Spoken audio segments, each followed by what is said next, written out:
Assalamualaikum warahmatullahi wabarakatuh. Halo pemirsa Suara Nahdliyin. Kali ini saya sudah berada di Kompleks Makam Kyai Tlingsing, tepatnya berada di Kelurahan Sunggingan, Kecamatan Kota, Kabupaten Kudus. Jika dijarak dari pusat kota, maka jaraknya adalah 1,5 km. Sedangkan kalau ditempuh dengan berkendara sekitar 4 menit. Nah, seperti apa? Yuk berziarah bersama.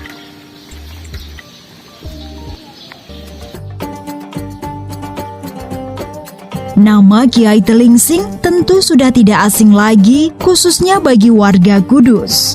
Ulama Tionghoa ini berhasil menyebarkan ajaran agama Islam di kawasan Kelurahan Sunggingan, Kecamatan Kota, Kabupaten Kudus. Kyai Tlingsing diperkirakan hidup pada masa Sunan Kudus, yakni pada abad ke-15. Nah, beliau sendiri merupakan seorang ulama besar, seorang mubalik yang menyebarkan dakwah Islam di kawasan Kudus Kulon, khususnya di daerah Sunggingan ini.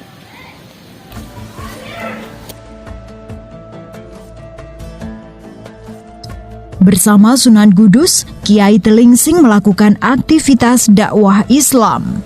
Beliau memfokuskan syiar agama Islam di daerah Sunggingan dan sekitarnya. Makam Kyai Tlingsing yang juga terletak di Kelurahan Sunggingan hingga kini sering menjadi tujuan ziarah baik warga dari dalam maupun luar kota Kudus.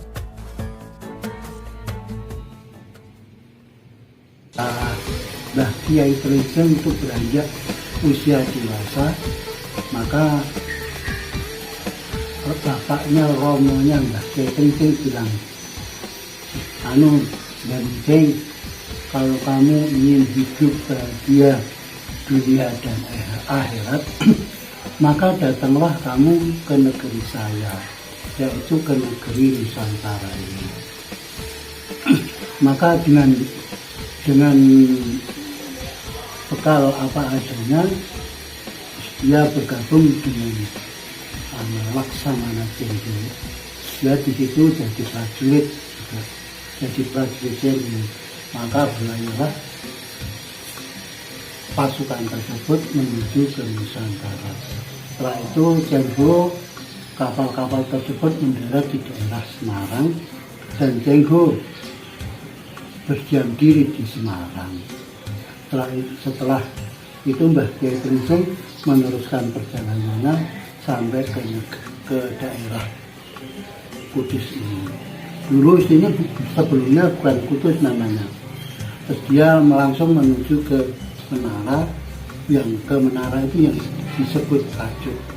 Ke Tajuk Mbah Kyai Tlingsing pertama kalinya sampai sini itu ke Tajuk, yang artinya bahasa Jawa itu pamulung. Setelah itu sampai di sana Mbah Kyai Tlingsing dengan bekal keprajuritannya dan bekal sebagai seorang tabib, dia berdakwah ke sekeliling, di sekeliling daerah itu dengan cara menjadi seorang tabib. Kalau ada orang yang sakit disembuhkan dengan cara nanti kamu minum obat ini dengan cara membaca ini. Dan akhirnya orang-orang sekitaran menara itu akhirnya itu bersimpati kepada Mbah Kyai Tlingsing, sehingga banyak orang-orang yang masuk Islam itu di antaranya. Kyai Tlingsing lama-lama sudah sepuh, sudah tua, maka dicarinya seorang penerus. Tapi di antara murid-muridnya kelihatannya kok belum ada yang mumpuni yang mau jadi pemimpin untuk mendampingi Mbah Kyai Tlingsing berdakwah di sekitaran Tajuk tersebut. Maka dengan cara Mbah Kyai Tlingsing menyuruh utusan ke Demak, maka dari kerajaan Demak diutuskanlah Mbah Sunan Kudus Ja'far Shadiq. Nah, setelah itu ditunggu-tunggu lama, nggak sampai-sampai. Terus Mbah Kyai Tlingsing itu nolak ini kok belum sampai-sampai. Yang saya suruh ke sana kok belum datang. Setelah Mbah Kiai Telingsing nengok ke belakang, dari selatan muncullah Mbah Sunan Kudus.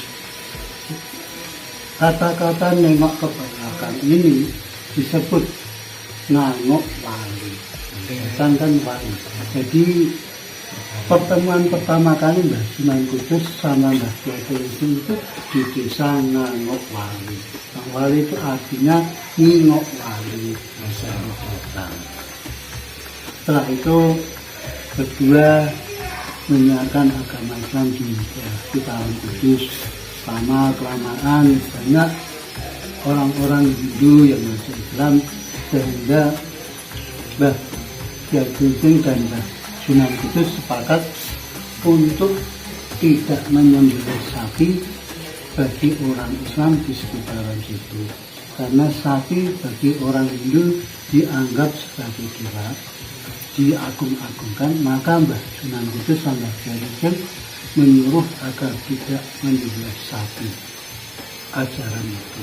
Kiai Telingsing dalam sejarah peradaban Islam Kudus, meskipun tanpa inskripsi ataupun manuskrip tentang dirinya, tapi makam, masjid, nama jalan, dan warisan tradisi seni ukir kayu masih ada hingga kini. Jejak sang kiai tak bisa begitu saja diabaikan.